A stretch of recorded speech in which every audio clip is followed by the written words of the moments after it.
committee of the whole at the House by the end of the month, and considering the trip that we will be doing next week, and during which we will meet people on the field and we will be able to ask them all of our questions.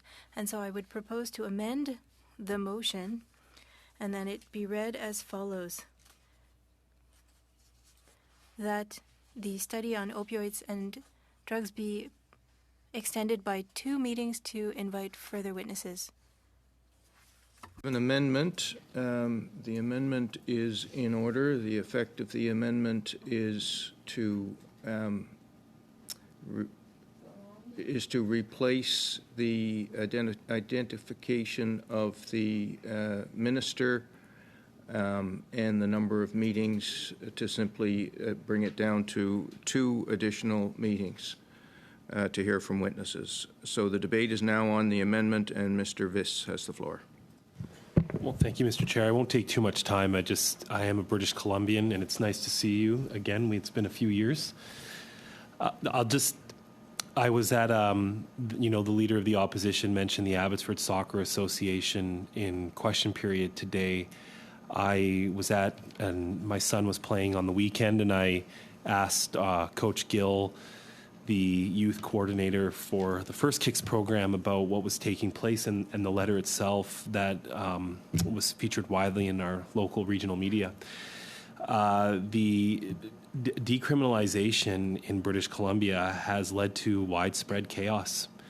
There were kids that saw a woman who was raped at our soccer field this last year, and she was on drugs when it happened. The stuff is devastating. My office is adjacent to Haven in the Hollow, which was a homeless shelter, which became a safe injection site, which during the pandemic became a place where people could openly do safe, like any drugs they wanted and consume alcohol. And it brought chaos to the neighborhood where my office is. The Legion came to me a few weeks ago, which is just less than a block away from this site. And every day they have to ask people not to consume meth and crack and other hard drugs on site. The decriminalization order put forward by the government was very clear that it wouldn't apply to those types of places, but once it was unleashed, the consequences have been grave for the residents of the Fraser Valley. I'll note in the context of decriminalization as well that in the health region where I reside, the Fraser Health region, we had, I believe last year, and don't quote me on this, but one of the highest per capita death tolls after Northern Health in British Columbia. And we, at the same time as we've had a record number of deaths, and proportionately to the rest of the population in British Columbia, the second or third highest number, there was no increase in funding to help people get clean, help people to access a detox bed, and to access a site that was going to give them the treatment they needed. So decriminalization is killing a lot of British Columbians, and I just encourage everyone to vote for this motion. I think it's a good one, and thank you for your time. Thank you, Mr. Viss. Mr. Johns, please. Then Dr. Pelosi, with Mr. Theriault. Well, thank you. First, I think just in terms of looking at extending the meeting, there's lots of reasons that we should have more meetings. And I look at Fort McMurray, and they have had an all-time high drug poisoning death rate just in the last year.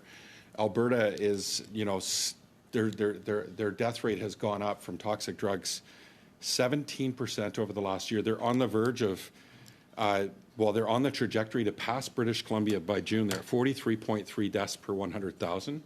British Columbia is at 46.6%. It's 46.6 deaths per 100,000, sorry. Lethbridge, Mr. Chair, is triple the death rate, the toxic drug death rate of British Columbia, all without decriminalization, all without safer supply. Regina has a 43% greater death rate in terms of per capita per 100,000 than that of British Columbia. It is absolutely a tragedy what is happening in the provinces without safe supply, without decriminalization. We're seeing literally a disaster happening, a health emergency. In fact, just neighboring those provinces up in Alaska, they had a 45% increase in toxic drug deaths last year. A Republican state without safe supply, without decriminalization. So we're constantly hearing about the need to, we heard from the Police Chiefs Association that diversion of safer supply is not what's killing people. It's fentanyl. It's deadly fentanyl. We heard that from Dr. Pauly today, that 85% of deaths are from fentanyl, and only 3% of people that have died have traces of hydromorphone. The police were clear that criminalizing people who use substances causes more harm. As we heard from the expert task force, as we heard from the Police Chiefs Association, as we continue to hear from chief medical health officers, including every single chief medical health officer on Vancouver Island who's been unequivocally clear that criminalizing people causes more harm, that safer supply reduces deaths. We have peer-reviewed data that the very small amount of safe supply that is actually used to replace the toxic street drugs that are unregulated, manufactured, marketed, and sold by organized crime, that the safer supply replaces those toxic drugs and reduces the risk of toxic overdose deaths. So we have heard multitude of reports. We hear that Toronto is the chief coroner, and I believe the chief medical health officer actually of Toronto is asking for the government to consider decriminalization. We've heard from the Police Chiefs Association repeatedly, Mr. Chair, about the fact that there's no going back in terms of criminalizing people, that those days are gone. A quote from the chief, the president of the Chiefs of British Columbia Chiefs of Police, and that they were looking for tools in British Columbia to move people out of public spaces so that they could make sure that the public felt safe. And at the same time, Mr. Speaker, they were clear that they want to see more safe consumption sites. And Mr. Chair, I'm disappointed that we won't be in Lethbridge, because Lethbridge is where they closed a safe consumption site. And Lethbridge is ground zero in terms of Alberta. It has the highest death rate in the province of Alberta, 3 times the toxic drug deaths of what we're seeing in British Columbia. Medicine Hat, 63 deaths per 100,000, Mr. Chair. That is almost 40% greater than the death rate of what we're seeing in British Columbia. And almost as much as the highest death toll that we've seen in any health authority in British Columbia. So I just wanted to highlight these really important reasons why we do need to have more meetings. I do support 2 more meetings. I hope that we can center one of those meetings purely on getting an Indigenous perspective. I think that we should invite Ms. Hopkins back out of respect, that this meeting might be cut short and her testimony may be cut short and minimized, and I would hate to see that happen, especially when we know that Indigenous people are, in my home province, are 7 times more likely to die from a toxic drug overdose. In her community, it was 36 times, Mr. Chair. And we also heard from Petra from Moms Stop the Harm, when Ms. Schultz, when she testified, that the recovery model in Alberta is just a name. That that a nation south of Lethbridge, where they were promised a therapeutic treatment center, the only shovel that's gone in the ground is a ceremonial one, 3 years ago, and people are waiting. They're waiting up to 6 months to get help in certain parts of Alberta, Mr. Chair, and that's if they want help. But the goal should be to keep people alive. Harm reduction and treatment and recovery go hand in hand. We don't need to have one without the other. This is a crisis that is ravaging North America, and it is skyrocketing in conservative provinces and Republican states. And we need to change direction. We need to work collectively. And I'll say this, Mr. Chair, that in Portugal, the politicians, where they were successful, is they got out of the way and they let the experts lead. with evidence-based policy, evidence-generated policy, peer-reviewed research. That's how they moved forward. And I don't think of another health issue where politicians are having their say like this and interfering with what is truly a health issue. And so that's I support going to 2 meetings, Mr. Chair. And I also wanted to make sure that my comments are on record. There, thank you, Mr. Johns. Dr. Pawlowski, please. I would dearly like to get back to the expert witnesses we've invited here and not listen to other MPs wax on about their views on this subject. I was certainly tempted to put a motion to adjourn debate, but I won't. But I would suggest, please, can we not all decide to vote on this? There seems to be unanimity. Let's vote and let's get back to the witnesses. We are doing a study on this subject. We invited these people here to ask their opinion, and I'd like to get their opinions. Thanks. Dr. Pawlowski, Monsieur Thériault, s'il vous plaît. Oui, Monsieur le Président. Thank you, Mr. Chair. I was going to say that I found it ironic that we could table a motion to have more meetings to hear from witnesses when we are not hearing from our witnesses today and we had many questions to ask them. I stated that I would be ready to prolong this study, and I'm not going to take too much time for my comments here. I don't want to contradict my opening statement, but I think that we want to end up with recommendations that will have an impact. We're going out to see what's happening in the field, and if we find out that we need 4 meetings, we can take 4 meetings. But now I'd like to hear from our witnesses, because this is more than one motion that we've adjourned. If we need a subcommittee meeting, I would prefer that we do that instead of showing off how much we understand before the witnesses. I think that it's a matter of respect. I'm open to all proposals, but when we have witnesses, let's ask them questions. And I would like to hear from the witnesses after, and I would like to hear what they think about what's happening in Vancouver and BC and criminalization. Thank you, Mr. Thériault. No further speakers on the list, so I presume then that we are ready for the question. So the question is on the amendment. And so just to be specific, the amendment is to delete all of the words in the motion, or to delete the following words from the motion. That the committee invites the Minister of Mental Health and Addictions and Associate Minister of Health before the committee for no less than 2 hours, and also to change the word 6 to 2. So the impact of the amendment would be that would be the following: that the study of the opioid epidemic and toxic drug crisis in Canada be extended by 2 meetings to invite further witnesses. Does everyone understand the question? So all those in favor of the amendment, raise your hand. It's unanimous. The amendment is adopted.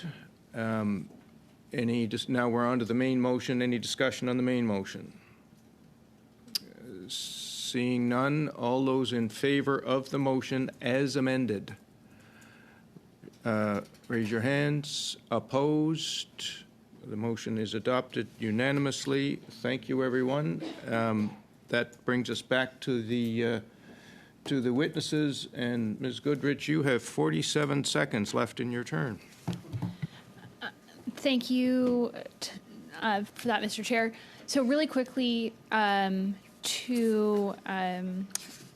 I'm forgetting your name, Dr. Polly. More people are dying in British Columbia despite both safe supply and decriminalization. Why do you think that is? They're dying because 85% of deaths are caused by a toxic, unregulated drug market, and we haven't adequately scaled up interventions like harm reduction and treatment, because it's a combination of those that will reverse the trend. Do you believe recovery from addiction is possible?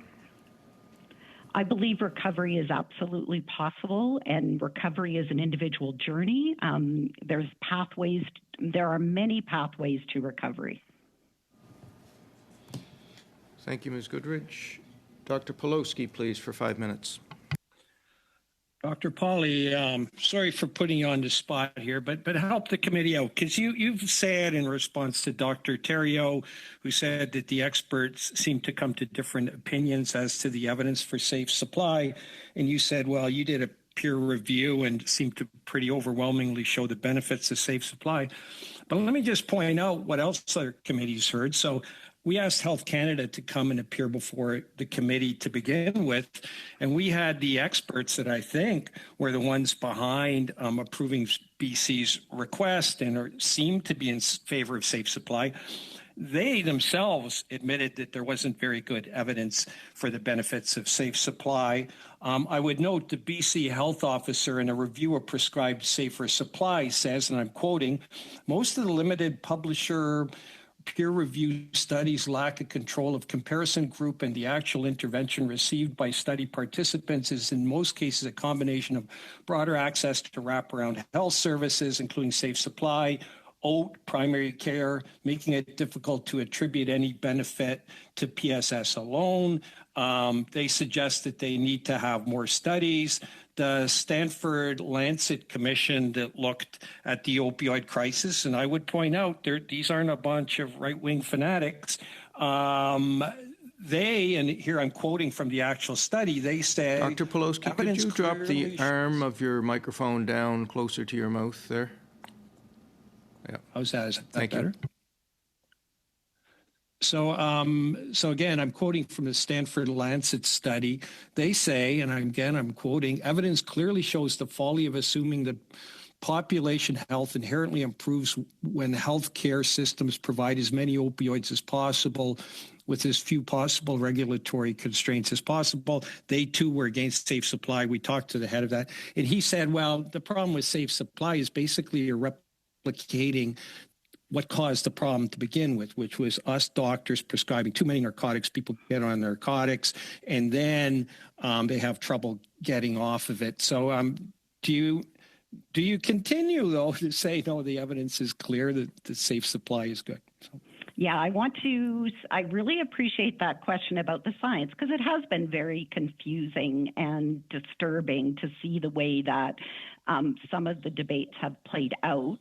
And I'll just begin with the fact that in 2020, many of the citations that you provided preceded or were in the very early days of the development of the body of evidence on safer supply. In fact, since 2020, it's like doubled. And in fact, some of the strongest evidence has emerged in about the last 6 to 12 months. And, our team obviously is in the forefront of producing evidence in British Columbia, where we are seeing positive impacts. So, yes, I stand by my statement in the review of over 40 studies. The findings were overwhelmingly positive. And what I really want to urge this committee is to separate ideology from evidence. And recognize, I don't think there's any of my colleagues who wouldn't say we need more treatment as well. And yet, we know there are still challenges with treatment. People, they come out of treatment and they do relapse as well. So we need to look at what kind of comprehensive system we're creating instead of creating, these ongoing kinds of tensions. And I'll just stop there in case you have a follow-up. Thank you. And while I would just continue to say that BC Health Officer's report is quite recent, as is Health Canada, and certainly looking at the evidence, I certainly wasn't overwhelmed with it, but let's change the subject. Now, with your study, it wasn't a randomized control trial, right, which is the gold standard. And certainly the validity of your results, I think, depends on how well you matched the people getting safe supply and those who weren't getting safe supply.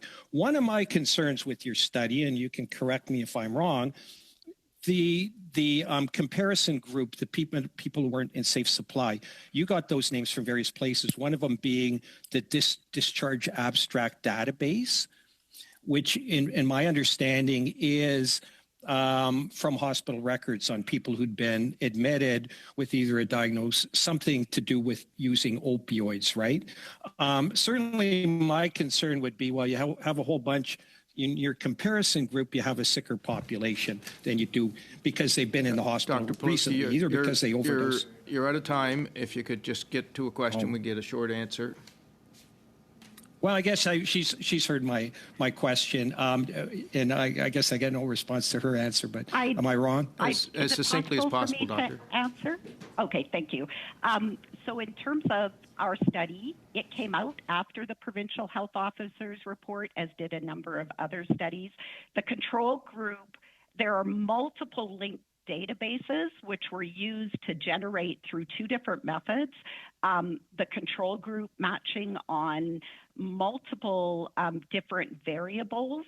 And I'd be happy to refer you to Dr. Baudin's seminar, which explains this extremely well in terms of how the matching occurred and the similarity between the two groups. So thank you. Thank you, Dr. Pauly. Suite, M. Thériault, pour 2 minutes et demie, s'il vous plaît. Oui. You have 2.5 minutes. We heard from Dr. Morin, who stated that addictions are chronic illnesses, multifaceted chronic illnesses, and so one needs to act at different levels, and relapsing is part of the process.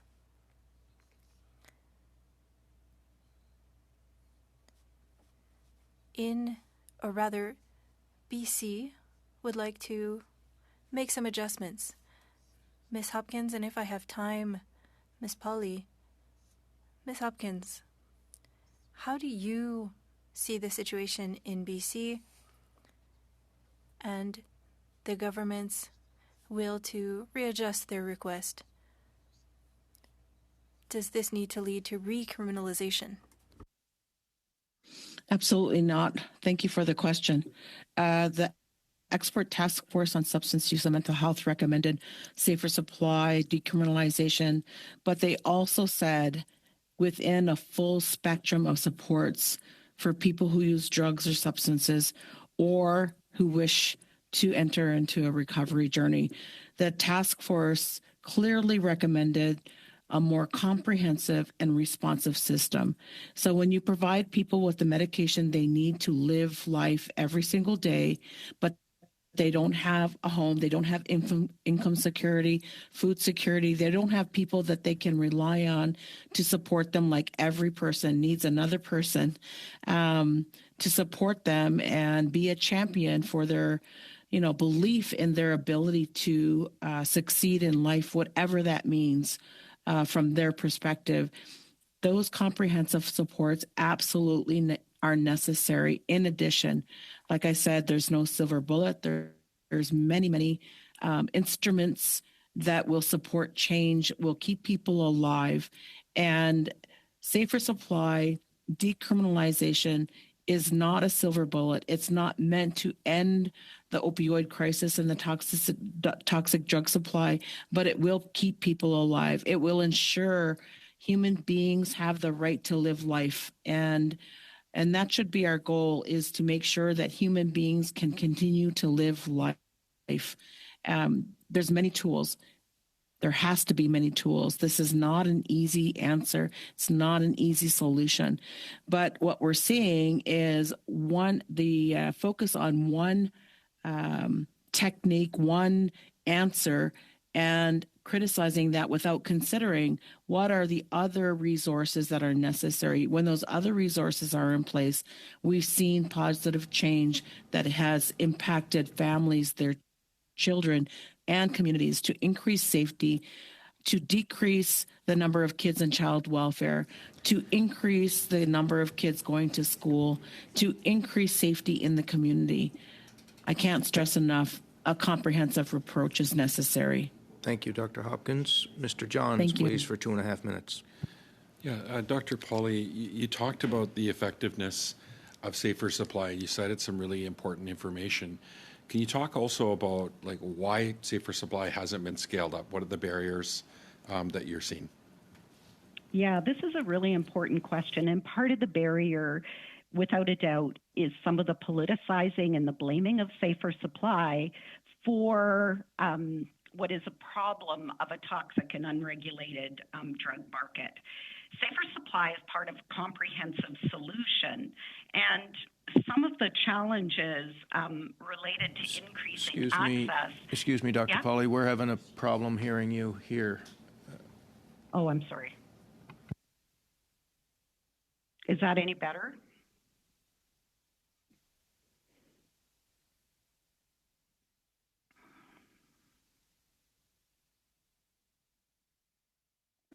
Do you want to try plugging and unplugging your headset?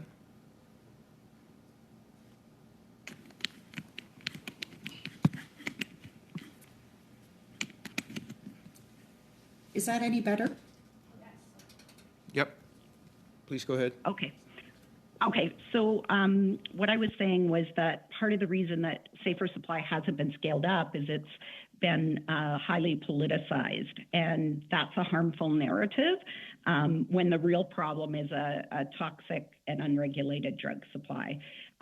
So in terms of scaling it up, we've had quite a lot of insights from the research that we've done around prescribers, and particularly prescribers not being attacked by, feeling criticized by their colleagues, but rather recognizing the importance of the intervention, support of regulatory colleges. One interesting finding we had is that nurse practitioners were 3 times more likely to prescribe safer supply.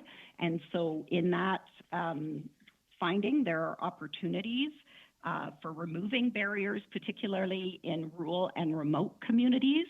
And I'd also mention that in British Columbia, First Nations Health Authority has a virtual substance use and addiction program, which was found to facilitate access, again, for people in rural and remote communities. We haven't talked much about non-prescriber based models, but I wanted to highlight that in British Columbia, only a portion of the people who have died of overdose actually had an opioid or substance use disorder. And we have to remember that we need to consider alternatives that provide access that are appropriate and well regulated for people who are accessing the toxic drug market who don't necessarily meet that criteria. Thank you, Dr. Pauly. Thank you, Mr. Johns. Next, back to Dr. Ellis for 5 minutes.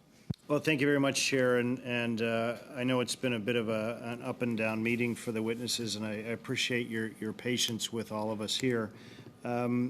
That being said, Dr. Koivu, I'd like to go back to the concept of safe supply, and maybe for the benefit of Canadians out there, you could talk a bit about the specific difference between opioid agonist therapy and safe supply. And of course, we know that opioid agonist therapy has significant amounts of scientific literature supporting it. So if you could explain the difference, I think that would be important to Canadians, Dr. Koivu. Thank you. Question. Opioid agonist therapy really is about having people on a treatment that can then stabilize them neurochemically, can have them not chasing what we talked about earlier with the withdrawal, and really allow for recovery. The 2 main types of opioid agonist therapy would be methadone, which has been around for years. Next is buprenorphine, and buprenorphine was not available at the time when the study in London was first started. Buprenorphine is a chemical that it's an opioid. It's how it works. As you increase the dose, you don't get an increase in effect, a negative effect. So it is the most proven to decrease the risk of overdose. So when people are on it, they have a decreased risk of overdose when they're from taking it, as well as from taking other substances. Buprenorphine now comes as in a daily sublingual formulation. It also comes in an injectable formulation, which is usually referred to as Sublocade, which is given every 4 weeks.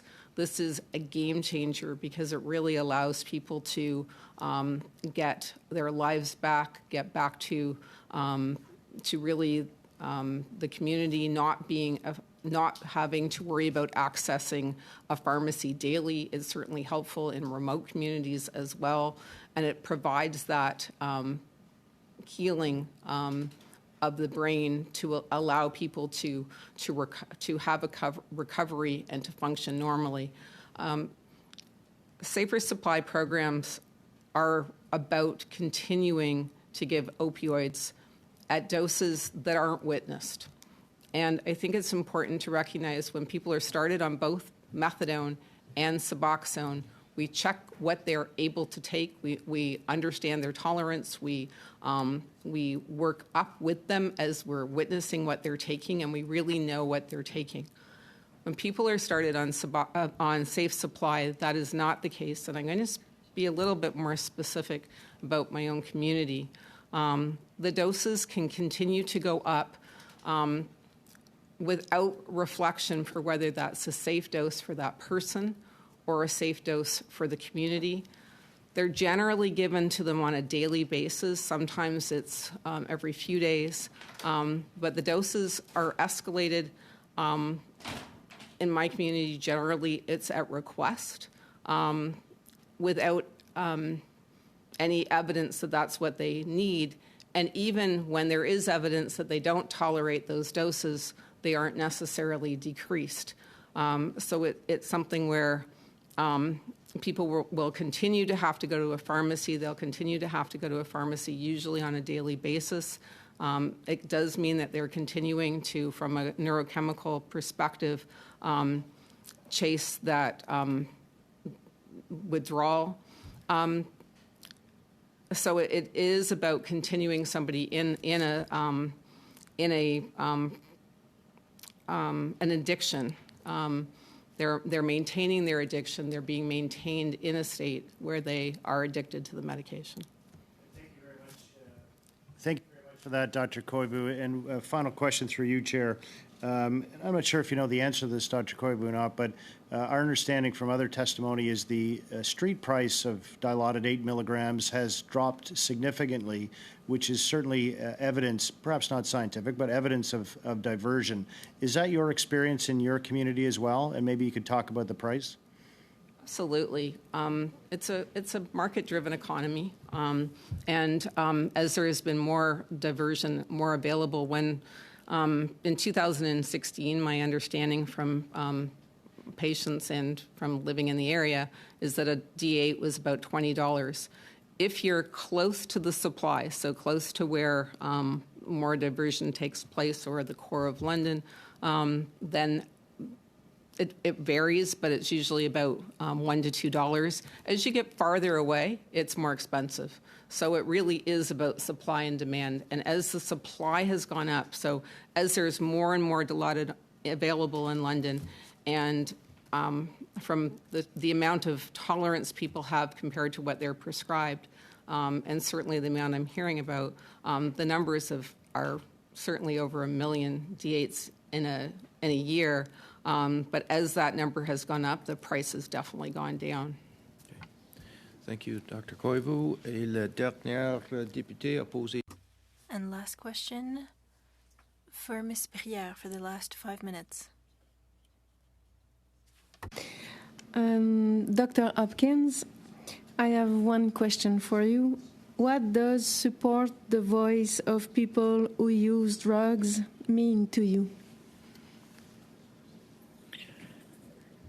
For many people who are experts in their field, have the expertise and the science behind their expertise. They've published, they know their work very well.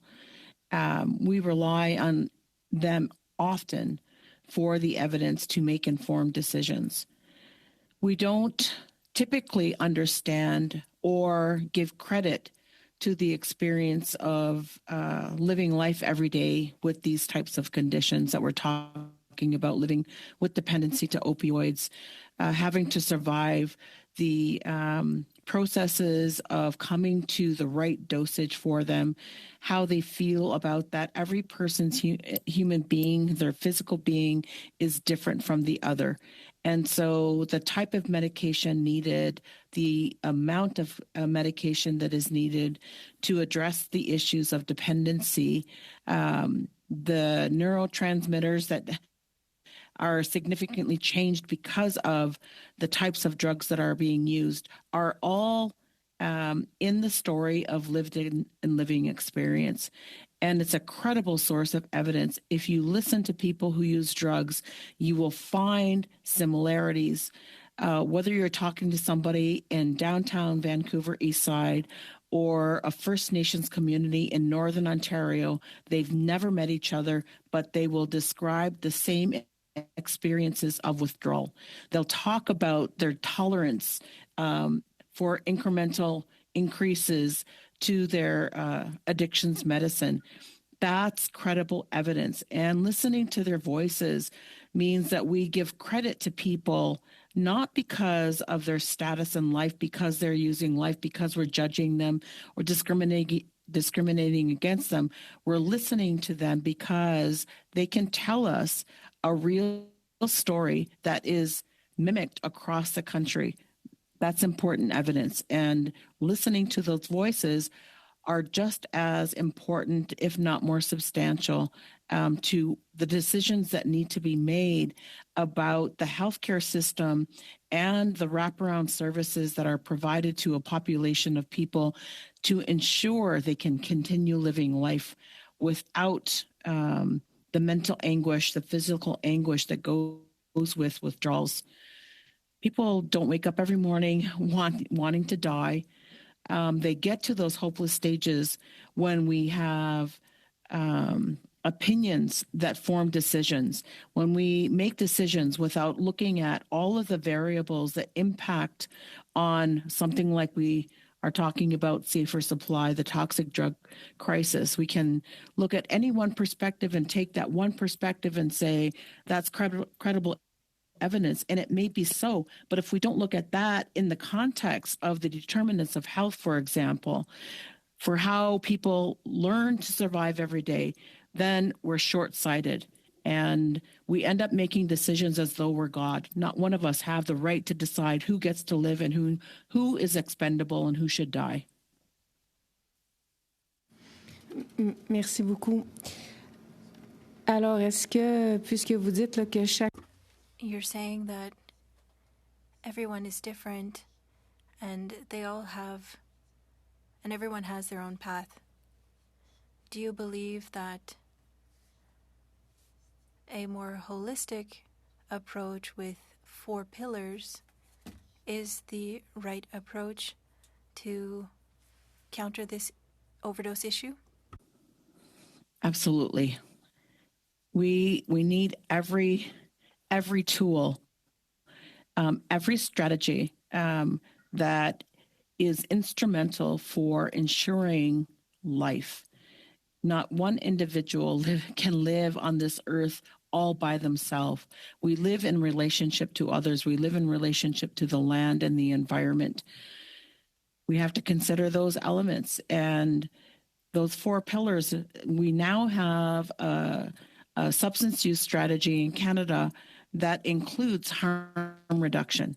Now we have to figure out what that means. We have to ensure harm reduction, not only for individuals, but we have to ensure we make decisions and policies and resources and programs that reduce the harms to families and communities. And that does not mean erasing the right to medicine, the right to mental wellness, the right to live, the right to that sacred breath of life, we have to provide and look at and life in a holistic perspective. And we can't afford to say, well, you as a population, you don't have the right to life, or you as a population, because you use drugs, you don't have the right to health.